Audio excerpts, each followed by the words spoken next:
Si vous teniez un scalpel en ce moment même, ouvrant un crâne humain comme on soulève un couvercle de casserole, et que vous observiez directement cette masse de cortex cérébral, semblable à une noix, vous découvririez une vérité glaçante. Votre cerveau est loin d'être ce que vous croyez. C'est un monstre profondément déformé, impitoyable dans sa quête de survie. C'est la fameuse carte de Penfield, ou ce que nous préférons appeler le « petit homme du cerveau ». Ce concept existe dans le milieu des neurosciences depuis près d'un siècle. Mais dans la vie de tous les jours, il reste un secret bien gardé.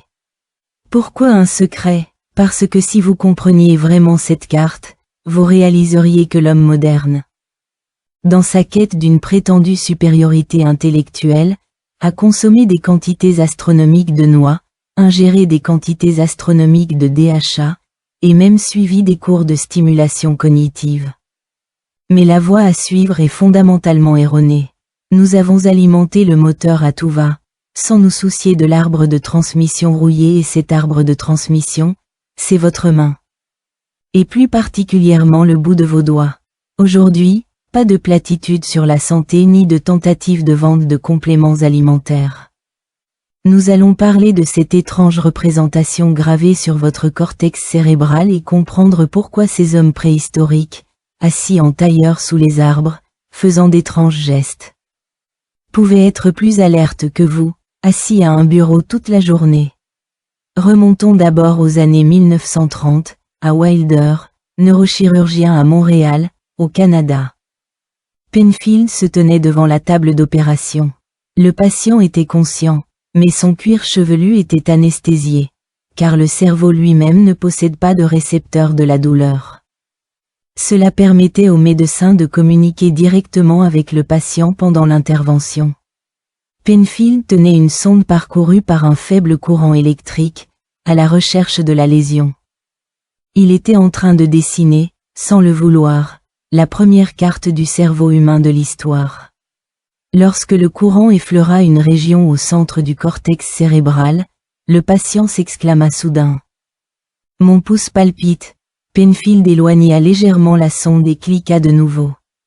Le patient dit alors « Mon index est engourdi ».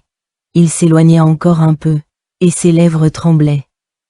Ce cliquetis répété était comme dessiner une carte dans une grotte obscure grâce à l'écholocation.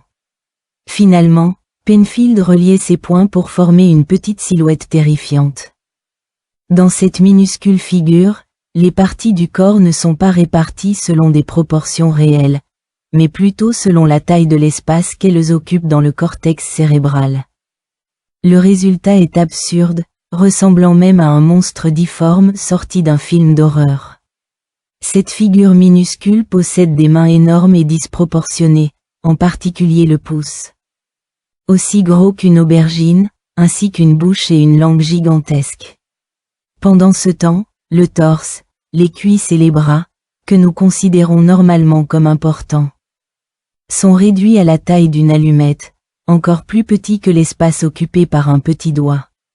Qu'est-ce que cela signifie? C'est comme si le budget d'un pays allouait 40% aux mains, 30% à la bouche, et seulement les 30% restants aux organes internes et aux membres.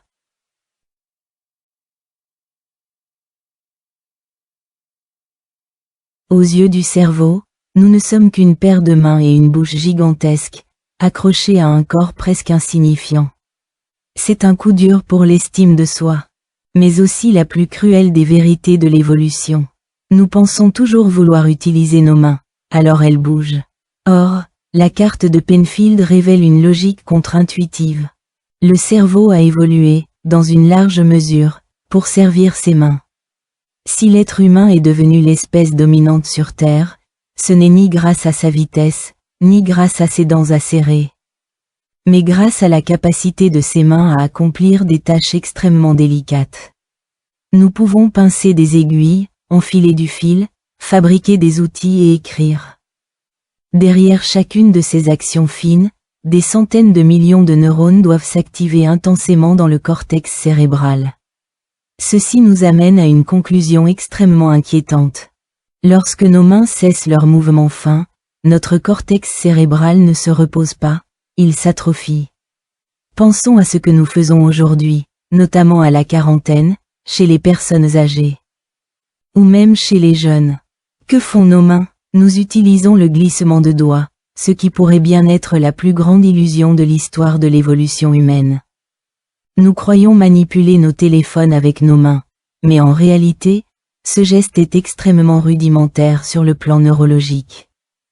Il ne requiert ni contrôle précis de la force ni calculs spatiaux complexes. C'est simplement un processus mécanique, répétitif et sans friction. Ce toucher lisse et vite nuit à notre cerveau. Car celui-ci a besoin de résistance et de stimulation pour s'activer. Lorsque nous touchons un morceau d'écorce rugueuse, que nous pressons une noix ronde ou même que nous enfilons une aiguille. La sensation de force, extrêmement subtile, envoie un flux massif d'informations à notre cerveau en quelques millisecondes. Dureté, humidité, friction, position spatiale. C'est un véritable feu d'artifice neurologique. Mais maintenant que ce feu d'artifice est terminé, nos mains deviennent de plus en plus paresseuses et maladroites. Nous n'écrivons plus, préférant la saisie vocale. Nous commandons des plats à emporter au lieu de couper nous-mêmes nos légumes et notre viande. Nous avons même moins l'occasion de lasser nos chaussures. Car les chaussures sans lacets sont devenues la norme. Par conséquent, une vaste zone du cerveau responsable des mouvements de la main se trouve envahie par des neurones. Privés d'une stimulation suffisante, ces neurones commencent à dégénérer et les synapses s'atrophient. C'est pourquoi les premiers symptômes de nombreuses personnes âgées ne sont pas liés à une maladie, mais plutôt à des tremblements. À des difficultés à tenir des baguettes ou à boutonner leurs vêtements. Il ne s'agit pas d'un phénomène naturel du vieillissement. C'est le cortex cérébral qui se met au chômage. Cela explique aussi pourquoi certains comportements apparemment superstitieux ont une surprenante validité scientifique. Observez ces hommes âgés qui jouent avec des noix. En faisant constamment tourner 2 noix entre leurs mains. Les observateurs extérieurs pourraient penser qu'il s'agit simplement de personnes âgées pour passer le temps. Mais pour les neurologues, c'est comme offrir au cerveau un entraînement de coordination intense. Les rides des noix. La sensation tactile du bout des doigts et le mouvement de rotation des mains sollicitent tous l'équilibre du cervelet et la coordination motrice du cortex. Il ne s'agit pas simplement de jouer avec des noix. Il s'agit d'entretenir les fonctions cérébrales. Si l'on remonte plus loin dans le temps, observez ces statues de Bouddha, ces anciens pratiquants. Croyez-vous qu'ils soient assis en tailleur, les mains formant d'étranges gestes, ou mudras? Par simple superstition, si l'on considère le corps humain comme un ordinateur biologique sophistiqué, les méridiens sont les pistes d'un circuit imprimé, et les doigts, les ports de ces pistes. Ou des interrupteurs. En médecine traditionnelle chinoise, on dit que les 10 doigts sont connectés au cœur.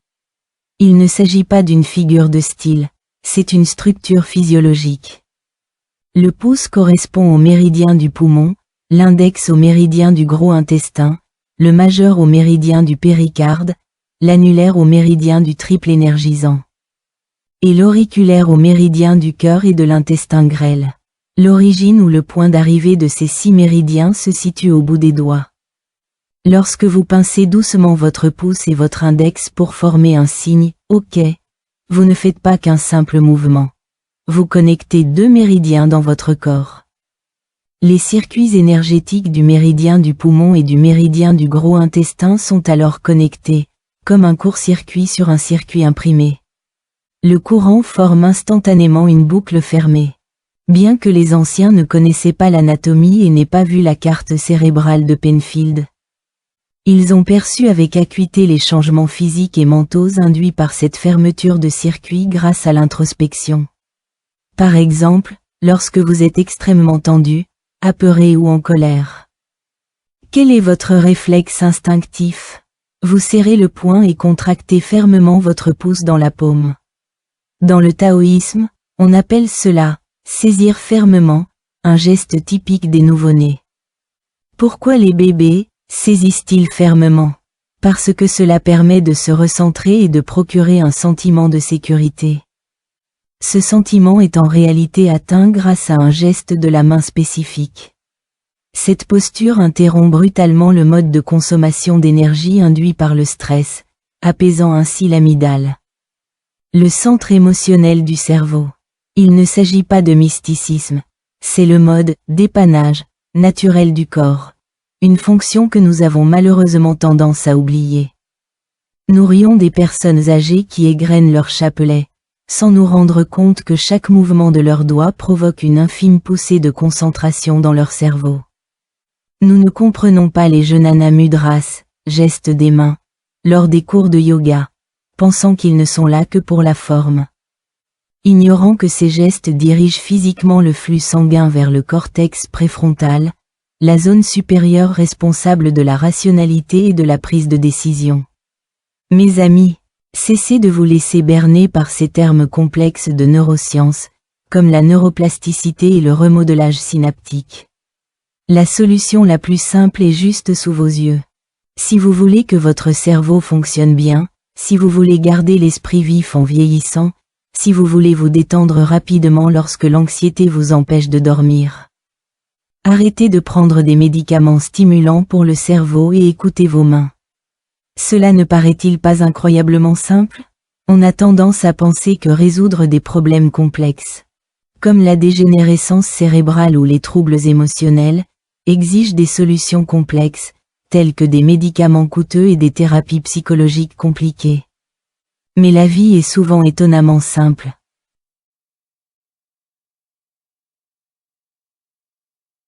Maintenant, je vous propose une expérience. Que vous soyez dans le métro ou sur le canapé, levez les mains comme si vous alliez taper à l'ordinateur. En effleurant légèrement le bout de vos 10 doigts.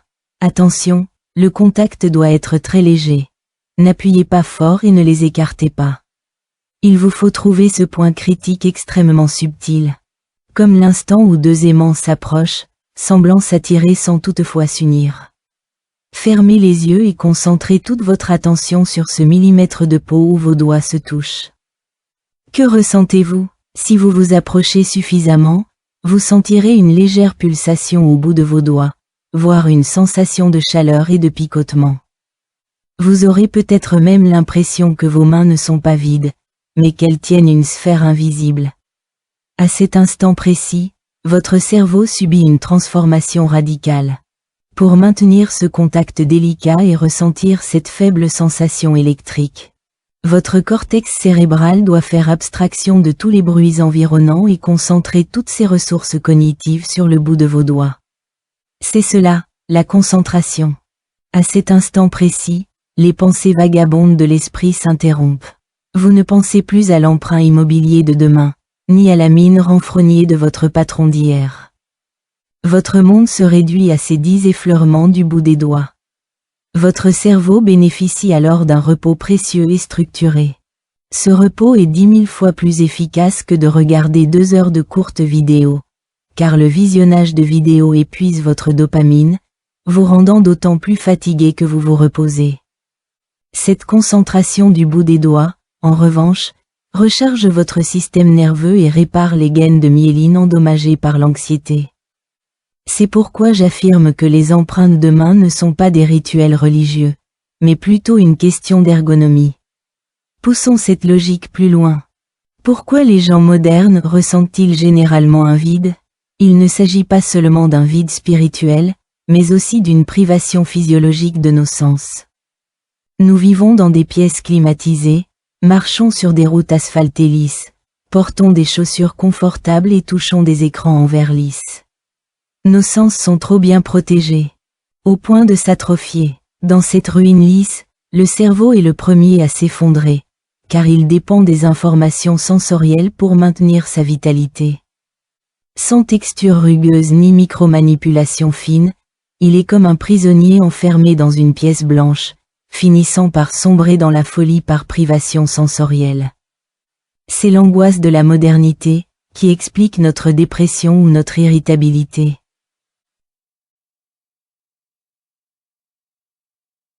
Alors, mes conseils peuvent paraître archaïques, mais croyez-moi, Il s'agit de préserver son bien-être, de redécouvrir son sens du toucher.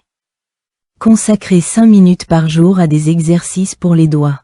Attention, il ne s'agit pas de faire de la gymnastique acrobatique. Ça ne fonctionnera pas. Si vous faites ces exercices en regardant la télévision, en réfléchissant à ce que vous allez manger ce soir, votre cortex cérébral ne sera pas du tout activé. La clé, c'est la conscience. Lorsque vous appuyez votre pouce contre la base de votre annulaire, poing fermé, vous devez ressentir consciemment la force qui se propage le long de votre bras jusqu'à votre poitrine. Lorsque vous pressez vos pouces l'un contre l'autre, en position de mudra, vous devez observer le pouls à ce point de contact. Vous pourriez même acheter 2 noix, ou simplement 2 balles de golf. Ne vous contentez pas de les faire tourner machinalement. Sentez chaque aspérité, chaque rainure à leur surface. Ressentez la vibration lorsqu'elles s'entrechoquent. Même en faisant la vaisselle. Sentez la température de l'eau qui coule entre vos doigts. Lorsque vous vous lavez le visage, sentez la texture des fibres rêches de la serviette frottée contre votre peau. C'est comme nourrir votre cerveau, c'est nourrir cette immense couche assoiffée du cortex de votre main. À l'ère de l'intelligence artificielle et de la réalité virtuelle, l'acte le plus rebelle et anticonformiste que nous puissions accomplir n'est peut-être pas de nous implanter une interface cerveau-ordinateur, mais de réapprendre à utiliser nos mains. Réfléchissez-y, quand l'IA pourra nous aider à rédiger des textes, à dessiner, et même à programmer, que restera-t-il aux humains? Ce qui nous restera, c'est l'expérience physique. La sensation des doigts glissant sur une corde, l'humidité de l'argile que l'on pétrit, la concentration intense nécessaire pour enfiler une aiguille. Ces sensations immédiates offertes par les mains ne peuvent être simulées par aucun algorithme. C'est aussi le dernier rempart contre la démence qui nous guette dans ce torrent numérique. Peut-être qu'un jour, quand nous serons trop vieux pour bouger, vous constaterez que votre monde n'a pas sombré dans le chaos. Tant que vos 2 mains peuvent encore bouger, tant que vos 2 pouces peuvent encore se toucher légèrement, vous pouvez vous connecter instantanément à cet univers intérieur. Vous pouvez allumer une lampe inextinguible au plus profond de votre cerveau. N'est-ce pas bien mieux que de prendre un stimulant cérébral? C'est comme avoir un superordinateur dernier cri à la maison, mais l'utiliser comme pied de table. Il est temps de se pencher et de le brancher. Ne sous-estimez pas ce contact fugace du bout des doigts. En un instant, vous venez peut-être de rouvrir une voie neuronale restée dormante pendant 10 ans. Une fois cette voie ouverte, vous revenez à la vie. Quant à savoir si ce yoga des doigts peut vous faire vivre jusqu'à un âge avancé ou vous atteindre l'illumination, je ne peux rien garantir. Mais je suis certain que ce soir, avant de vous endormir, lorsque vous poserez votre téléphone et tenterez de joindre doucement vos pouces dans l'obscurité, en sentant ce pouls faible mais bien réel, vous éprouverez une sensation de certitude et de tranquillité longtemps perdue. Dans ce monde chaotique, cette tranquillité est le plus grand des miracles. Pensez-y.